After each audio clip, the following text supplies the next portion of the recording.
3.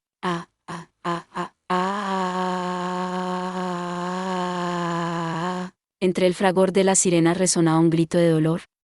Mirando el cuerpo sin cabeza del sacerdote, Esther pensó que era un ruido muy molesto. Una muchacha gritaba como si le hubieran arrancado un trozo del alma y se lo estuvieran triturando. Esther no se dio cuenta de que aquel grito salía de su propia garganta hasta que vio la mano se le levantaba como si fuera la de una marioneta. La monja elevó la escopeta sin vacilación hacia el joven rubio y apretó el gatillo. «Cuidado, Meiner». «Esther», dijo Butler, «¿o era Canfer?» Daba lo mismo. La escopeta de cañones recortados, gruesos como un muslo, lanzó una descarga mortal. Las balas se desplegaron en el aire como si fueran una red de acero. Su blanco era el hermoso joven llamado Caín, el ángel que miraba con tristeza el cuerpo decapitado del diablo. La lluvia de balas impactó de lleno en su cuerpo y le hizo doblegarse. Esther no dejó de moverse mientras gritaba. Casi al mismo tiempo que disparaba, recargó la escopeta. Blanco.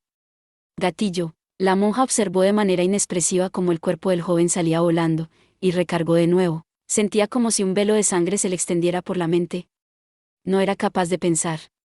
Mejor dicho, el corazón le prohibía pensar. Su cuerpo se movía como si fuera el de otra persona, disparaba una y otra vez, mecánicamente. Era como ver el rollo de una película sin final. ¿Una película de terror? ¿Cuándo acabaría aquella pesadilla? Esther se dio cuenta de que ya no oía los disparos. Con la mano izquierda seguía accionando el mecanismo de recarga, pero ya no sentía el efecto de las balas entrando en la recámara. ¿Se habría quedado sin munición?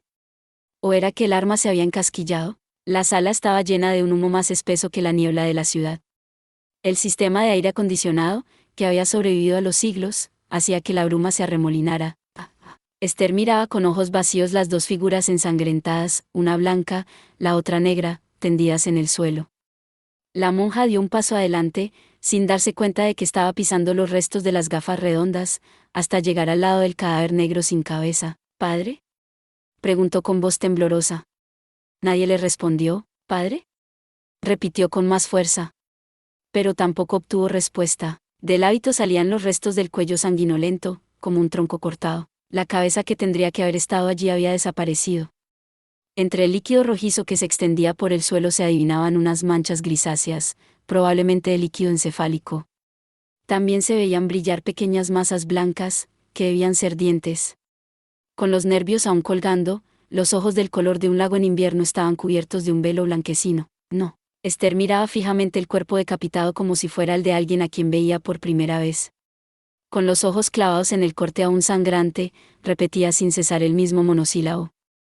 No, no, no, no, no, no, no, no, no. Aquello era imposible. ¿Tenía que haber un error? Él no podía morir. Aunque fuera pobre y torpe, no podía morir de aquella manera tan terrible. Estaba segura de que en cualquier momento aparecería llamándola con su voz despreocupada, «Esther». Ella se volvería para reñirle como se merecía. «Esther». Una voz despistada se dirigió a la muchacha. Era una voz sosegada, que no mostraba la menor señal de preocupación.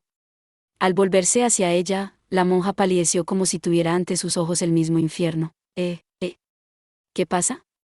¿A qué viene esa cara? Ante la muchacha estupefacta había aparecido el joven vestido de blanco. No tenía ni un rasguño en la cara, pero al notar que la mirada de Esther estaba clavada en el boquete que tenía abierto en el estómago, chascó la lengua, molesto. «Pero, bueno, vaya agujero que me he hecho en el traje». «Ya está bien, Esther. Hacerle esto a un amigo. Te has pasado un poco con esta broma». «Pero, ¿cómo? ¿Cómo es posible?» El agujero que atravesara al joven era tan grande que Esther casi podría haber metido la cabeza en él. No era raro, considerando que había recibido una descarga quemarropa. Sin embargo, de allí no salía ni una gota de sangre, ni un pedazo de entrañas. Solo se veía un interior blanco, como si fuera una marioneta agujereada. ¿Esto? Es que hace mucho tiempo tuve una pelea bastante grande con mi hermano y me tiró desde un sitio muy alto, explicó, riendo a la vez que avergonzado, el joven ante la mirada de terror y estupefacción de la muchacha. ¿Cuántos años hará ya? Las quemaduras de entonces aún no se me han curado bien. Cuando llueve me pican una barbaridad. Por eso he venido aquí, a buscar nuestro mapa genético para arreglarme. ¿Qué, Isaac? ¿Lo has encontrado, señor? La verdad es que, explicó con rostro inexpresivo Panzar Meille, dejando correr los dedos sobre la consola.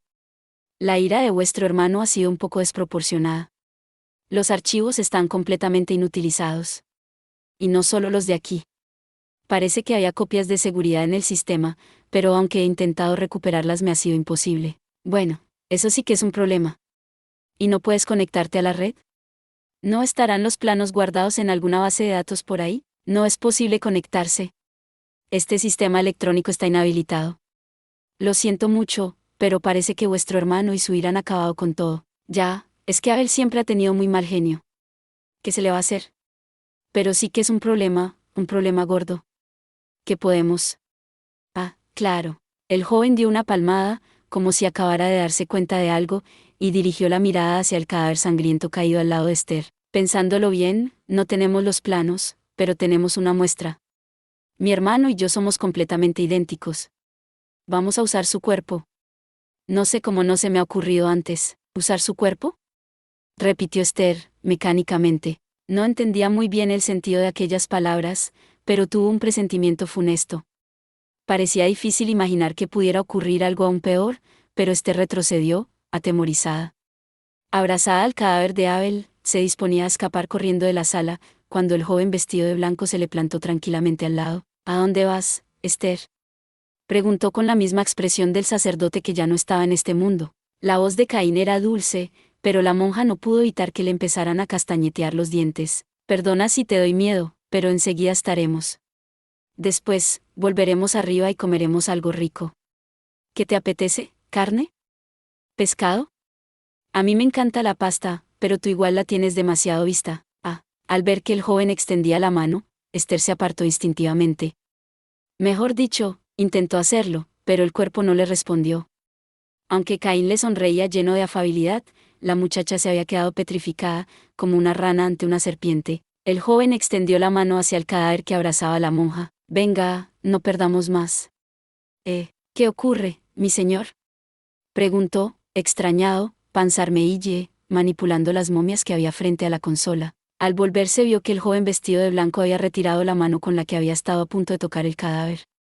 Los dedos se retorcían como doloridos y mostraban unas ligeras quemaduras negras. ¿Qué ha ocurrido?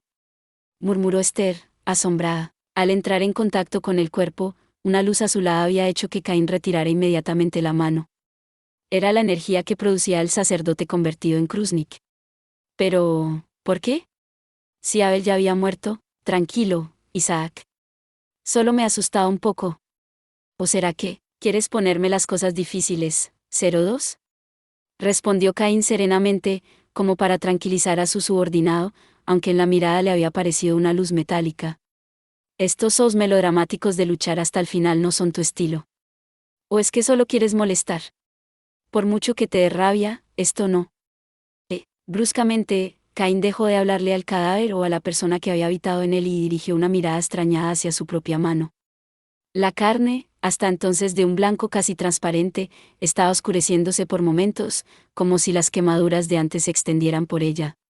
De la piel ennegrecida resumaba un líquido amarillento y espumoso, que exhalaba un hedor pútrido. Y no solo la mano. Le estaba cambiando. Los bordes del boquete que Esther le había abierto en el estómago también estaban tomando otro color. ¿Qué estaba ocurriendo? ¿El cuerpo se me descompone? Gimió Caín, alejándose de la monja, que le miraba con los ojos como platos. ¿Qué quiere decir esto? Isaac, ¿qué me está pasando? Desgraciadamente, señor, que se nos acaba el tiempo. El joven respondió con cortesía, pero en su voz se adivinaba una sombra de disgusto. Observando cómo su superior se deshacía, Panzar Meille sacudió la cabeza, contrariado. Se supone que tendría que haber durado más, pero el combate con vuestro hermano debe haberos costado más energía de la que pensábamos. Sea como sea, hay que volver antes de que vuestro cuerpo se descomponga del todo. Vaya, esto sí que es un contratiempo. No puedo andar por ahí con este cuerpo, replicó Caín con el tono que emplearía un niño que tuviera que volver a casa pero quisiera seguir jugando. En fin, ¿qué le vamos a hacer? No hay más remedio que regresar. Es una pena, ya que hemos llegado hasta aquí. Ah, por cierto, Esther. Caín se dirigió a la joven, que los miraba como si viera visiones. No se acercó físicamente a ella, pero su voz tenía la proximidad de un viejo amigo. Te esperan días bastante duros. Ánimo. Prométeme que no llorarás ni te dejarás caer en la desesperación, ¿vale? Señor, deprisa. El cuerpo no os durará mucho más, ya lo sé. Ahora voy. Bueno, pues hasta luego, Esther. El joven le guiñó el ojo y le sopló un beso de despedida antes de esfumarse de la sala junto con Pansarmeille. Literalmente, desaparecieron. Esther se quedó sola, sin más compañía que el cadáver decapitado que ceñía y la medusa con el estómago destrozado. Las 4 momias también habían desaparecido y se habían llevado consigo los documentos que abrazaban, de manera que la sala parecía aún más grande. Las sirenas seguían sonando sin cesar. Sentada en medio de la sala, Esther había perdido toda noción del tiempo. Hermana Esther. Resonó de improviso un alarido. ¿Estabais aquí, Santa? Doctor Wordsworth, es la hermana Esther. Hemos encontrado a la Santa de Istvan. Unas figuras habían aparecido en la sala intercambiando gritos. Eran hombres vestidos de negro, probablemente miembros de las fuerzas especiales de la Secretaría de Estado del Vaticano. El caballero que los lideraba tenía un rostro que a la joven le era familiar. Pero, ¿quién sería? No podía recordarlo. La verdad era que no quería pensar en nada. ¿Estáis bien, hermana Esther? Suerte que os puse un transmisor por si pasaba algo así. Volvamos enseguida a la superficie. Esta área quedará bloqueada muy pronto. ¿Quién es este? Mientras intentaba en vano que la monja saliera de su estupor, el caballero se fijó en el cuerpo que abrazaba. Como le faltaba la cabeza, al principio no fue capaz de reconocerlo, pero al ver el hábito y el rosario pareció adivinarlo. Sin darse cuenta de que la pipa se le había caído de la boca, gimió. Pero este hábito. No puede ser. Esther no era capaz de oír la voz del caballero. Su mente estaba concentrada en el cadáver que tenía en los brazos. La monja sacudía, estupefacta, el cuerpo que sostenía, repitiendo su nombre como si esperara que fuera a contestarle. Padre Nitroat. ¿Padre? Pero obviamente su llamada no obtuvo respuesta. De todos modos, Esther siguió sacudiendo el cadáver. Padre, despertad. Padre, despertad. No, no. Un alarido de desesperación hizo que Esther saliera de su pesadilla para caer en una realidad aún más terrible. Cuando abrió los ojos y se levantó de la silla, el grito había desaparecido, pero en su lugar oyó unos jadeos monstruosamente violentos. Al llevar la mano de manera instintiva hacia el lugar donde tendría que haber estado su escopeta, la monja se dio cuenta de que se trataba de su propia respiración. Tenía las mejillas empapadas. Oh, oh. La muchacha levantó el rostro, dejando que las lágrimas corrieran libremente. Varios retratos de santos decoraban las paredes de la habitación y en el altar había un gran crucifijo de plata. Las sombras reinaban en la capilla de la Catedral de San Jorge, situada en los terrenos del Palacio de Windsor. Solo la débil luz de la noche invernal se filtraba por las vidrieras. ¿Cuántas horas llevaba allí? ¿Cuánto tiempo había pasado desde aquello? El profesor la había rescatado de los niveles subterráneos y la había llevado de vuelta a la superficie. Después creía recordar que había sido examinada por varios médicos, pero no estaba muy segura de cómo había ido todo. Lo único que recordaba claramente era el charco de sangre que se extendía por el suelo. Y el cadáver vestido con hábito, pero sin cabeza. Yo le he matado. Yo. Esther repetía una y otra vez las mismas palabras sin sentido frente al féretro que descansaba junto al altar. Era un ataúd sencillo, de madera de cedro. No tenía decoración. No tenía ninguna abertura. Sin embargo, Esther era dolorosamente consciente de quién lo ocupaba. Si yo no hubiera dicho aquello. Si le hubiera disparado antes, hermana Esther. Preguntó una voz vacilante. ¿Cuándo habría entrado? Esther volvió la mirada llena de lágrimas hacia el adolescente que había aparecido en la capilla. ¿Santía? Esther, ¿estás bien? Instintivamente, Alessandro retrocedió cuando la monja levantó hacia él la cara de un modo mecánico, como una marioneta. No había duda de que le había impresionado el rostro demacrado de la muchacha. Después de vacilar unos instantes, con mirada temerosa, el adolescente dijo: Me han dicho que no has salido de aquí en todo el rato. ¿Te encuentras bien? No has comido nada ahí. Siento mucho lo del padre Nitroat. No tengo palabras para. Esther dejó caer rostro de nuevo mientras el papa intentaba consolarla torpemente. Decidió permanecer callada, porque sabía que si hablaba diría cosas terribles. Pese a lo exhausta que estaba, aún conservaba suficiente lucidez para saberlo. Pensando que la monja estaba solo cansada, Alessandro dijo, mirando hacia el féretro. Siento molestarte ahora, pero quería hablar de algo. TIMP, ¿importa? Es ese, sobre Verjal y Angélica. Petrus está herido y no me dejan verle. Paula no me escuchará, y... Esther. ¿Te importa? Sí. Lo siento mucho, Santidad, pero creo que no os puedo ser útil. Ahora, no me hables más. Esther controló a duras penas el grito que le huía en el pecho y respondió con voz mesurada. Lo siento. No sirvo para nada. No sirves para nada, para nada. No sirvo para nada. Nada de nada. La emoción salió entonces a borbotones del interior de la muchacha. Ella misma se sorprendió de la fuerza de su voz, pero una vez que empezó a hablar no pudo controlarse. El adolescente retrocedió, aterrado ante los chillidos agudos de la monja, que se arrancaba los cabellos y los lanzaba hacia el altar. De sus puños cerrados goteaba sangre que manchaba el suelo. No puedo hacer nada. El padre ha muerto por mi culpa. ¿Y yo no he podido disparar? He tenido demasiado miedo. En aquel subterráneo oscuro no había perdido solo al padre Nitroad. Había perdido todo lo que tenía. Una sensación de vacío más violenta que el hambre hizo que la voz se le quebrara. Aún no se consideraba una mujer madura, pero había superado muchas experiencias que la habían ayudado a ganar confianza en sí misma. Hacía poco que había empezado a sentir en su interior la fuerza que la animaba a seguir adelante, pero parecía que todo se había evaporado de repente. En su lugar solo quedaban remordimientos, miedo y odio hacia sí misma, emociones tan violentas que parecían estar a punto de desgarrarle el pecho. Sentía un enorme vacío en el corazón, un vacío que nada podría llenar. Lo había perdido para siempre. Nunca volvería. No sirvo para nada. No sirvo para nada. Esther. Alessandro miraba, horrorizado, como la monja se arañaba el rostro y se mordía los labios hasta hacerse sangre.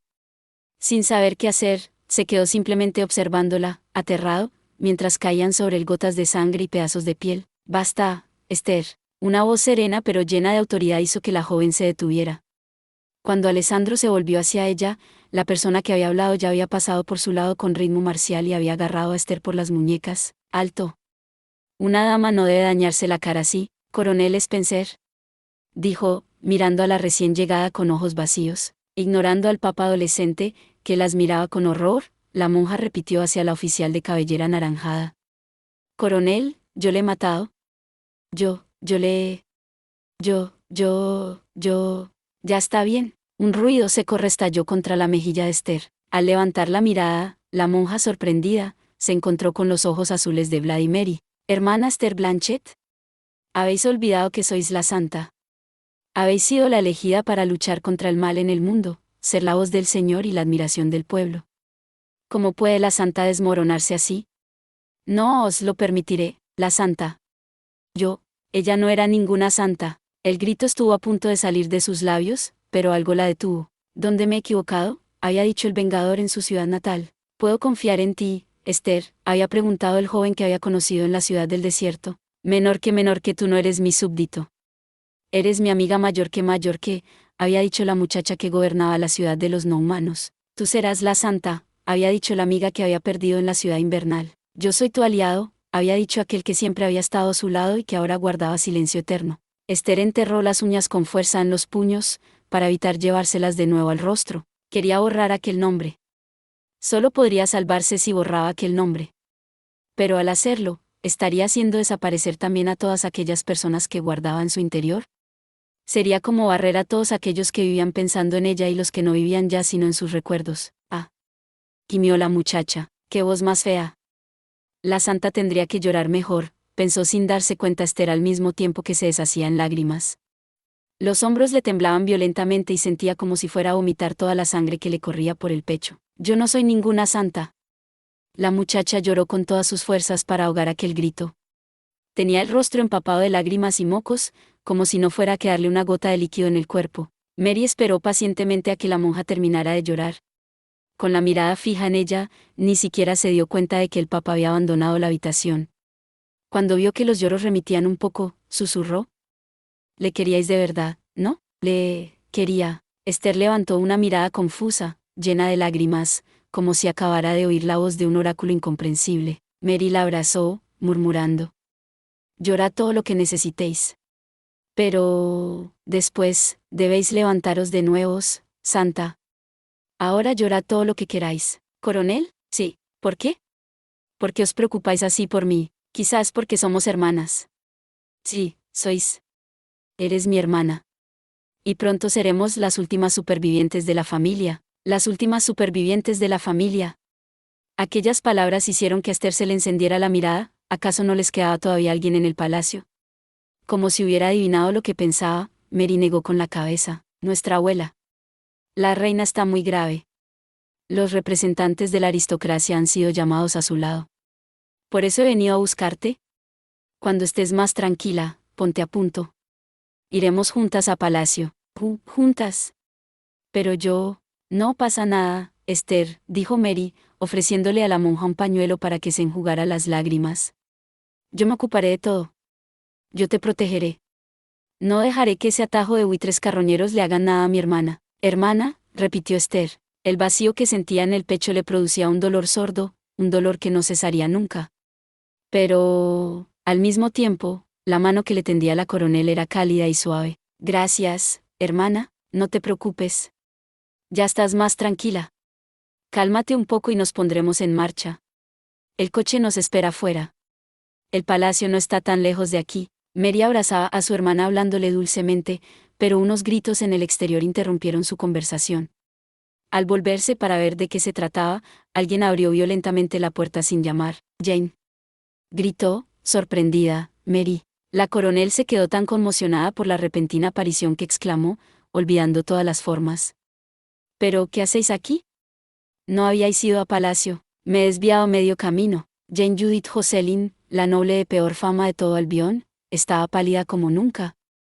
Con una expresión rígida, libre de toda ironía, Calamity Jane señaló hacia afuera: «Es algo terrible, Mary. Mirad». La aristócrata señaló hacia la puerta del castillo. Al seguir sus indicaciones con la mirada, Mary y Esther se quedaron con los ojos como platos. Pero, ¿qué es eso?». La primera que rompió el silencio fue Mary, mirando, abrazada a Esther, hacia la entrada del castillo. «¿Qué ha pasado? ¿Cómo puede ser que...? ¿Qué es eso?». Ante su mirada se extendía un mar de gente, gente y más gente. La multitud ocupaba todo el campo de visión de las dos muchachas, que estaban atónitas. La carretera que llevaba al castillo estaba rebosante de personas y coches. Y no solo a nivel del suelo.